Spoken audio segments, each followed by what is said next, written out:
Good day, Guardians. Wolvie1079 back with another requested video. This one on weapon crafting. Now, some of you may know I'm a bit of a weapon junkie. In fact, I have one of those vaults that Dado would have an absolute field day with. But this one's going to be about crafting specifically.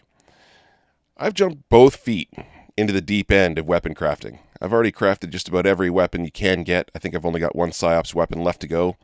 Some of which I've even put the advanced perks on. Now, this one is going to be a little bit more specific to the raid weapon. I've already gotten the Cataclysmic, already crafted it, leveled it to 16, so I've gotten all the perks available. And one of the things I had asked of me was, what are the differences in crafting a raid weapon versus a normal weapon? And there are a few. Now, there are some raid weapon specific elements and alloys out there, one of which specifically is the Drowned Alloy, the other is Drowned Element. Now, the thing about these drowned alloys and drowned elements is they only come from raid weapons. So if you need an alloy, which is only going to be used when you're crafting your main frame, you're going to have to dismantle some raid weapons to get that. Now, the nice thing about this is that the drowned alloys are a little cheaper to use than the regular resonant alloys. You only need 5 drowned alloy to craft your regular frame and 12 for your enhanced intrinsic frame. If you were making any other weapon, that number is actually 5 or 20. Now, for the elements themselves, this is where raid weapons are going to start getting pricey. In order to get the raid elements, the drowned elements specifically, you have to dismantle, or more accurately, attune, and then select the raid perk or raid trait on a raid weapon. So you're kind of doing an RNG on top of RNG on top of RNG. First, you have to get a weapon. Second, it has to be resonant. And third, it's got to have a raid perk or a raid trait on it in order to pull that drowned element from it. The nice part, however, is that those raid elements are only used on the raid specific traits when you want to craft. And this is where it gets pricey. Because unlike some other places where raid elements or drowned elements and alloys are lesser utilized than some of the others, the elements for drowned element is not. It's going to be 70 whether it's a regular perk or a raid perk.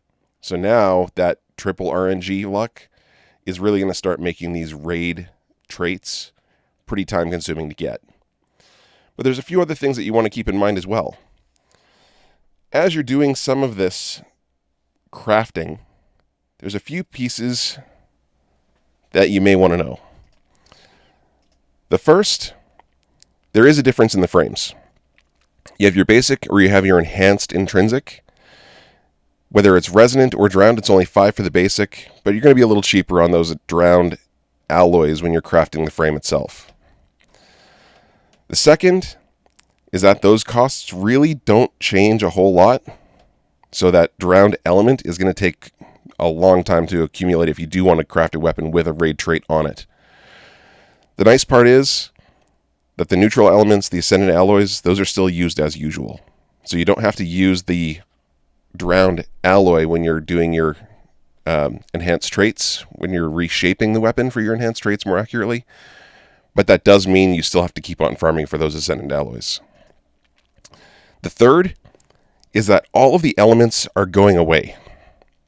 Bungie's already stated this in a TWAB 2 weeks ago, so the Adroit, Energetic, Mutable, Ruinous, and Drowned elements are an after effect of some dev choices that were made prior to the launch of the Witch Queen. But as of next season, these are going away entirely. So if you do get those raid weapons, and you can hold off on the raid perks until next season, you won't have to invest nearly as much time. The other part is that each one of these elements only get used when you're trying to put on traits of certain types. So your Adroit is typically your weapon stats. So if you're buffing handling, for instance, that's going to be an Adroit. Energetic is going to be your ammo regen reload. Mutable will buff the Guardian, so if it's going to buff your movement speed, or if it's going to buff some health regen, that's mutable. Ruinous is anything that's going to try and buff the damage of the weapon itself. And then Drowned, obviously, are only going to be used on your raid traits. Thankfully, as you're going through all your resonant weapons, Bungie has recently increased the caps. So now, although Ascendant Alloys, we assume, are going to cap out at 10, I don't think I've met anyone yet who has actually capped this because they've been using them. Your frame alloys are 80. Specific elements, so the ones on the table to the left, are all going to cap at 1,000, not 250 like they used to.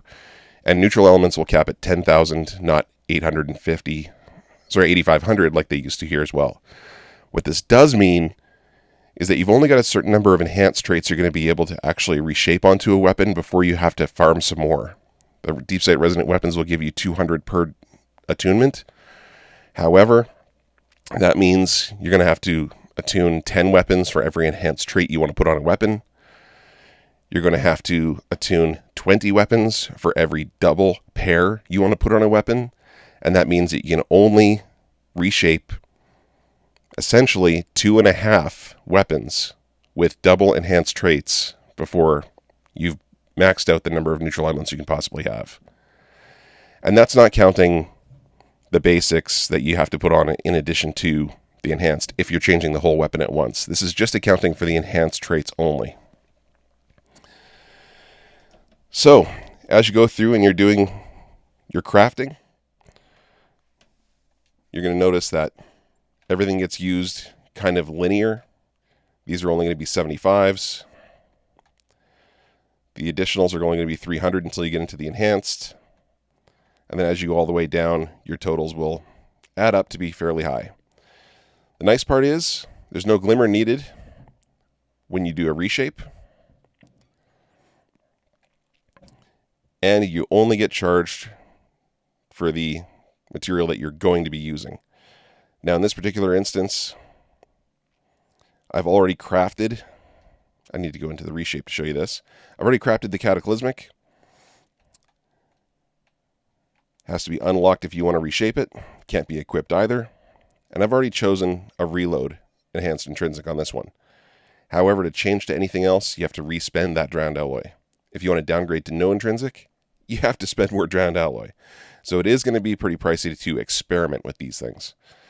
As you go through your traits, the only time you really have to worry about the additional material is when you want to go into the enhanced. Here's an example of Sleight of Hand. It's going to use a drowned element, so it doesn't matter what it's buffing, because it's a raid perk, it's going to use the drowned element instead. If I was going up to triple tap, that's going to use an energetic, because again, it's buffing ammo. When I go to the others, if I want to put on the damage perk, it's going to be a ruinous. And in the end, I just don't have enough. Now in this case, I don't have to use any drowned because I didn't choose any of the raid traits. I've already buffed the frame, so I don't have to use any of the drowned alloy either. But now I need to go out and farm more Ascendant alloy. That's all I have for you today. Crafting weapons should hopefully alleviate some of that vault space issue that everyone has, but we're not there yet. So fingers crossed that we're going to get some of that stuff next season. In the meantime, if you want to watch any videos that I've previously done on using DIM, the podcast that I co-host with Diet Cola and GNC Caleb, where we've talked about a bunch of the different Witch Queen stuff, or if you just want to request some more videos like this, please like, subscribe, hit the notification bell, leave some comments, and I'll do what I can. Until next time, Guardians, have fun.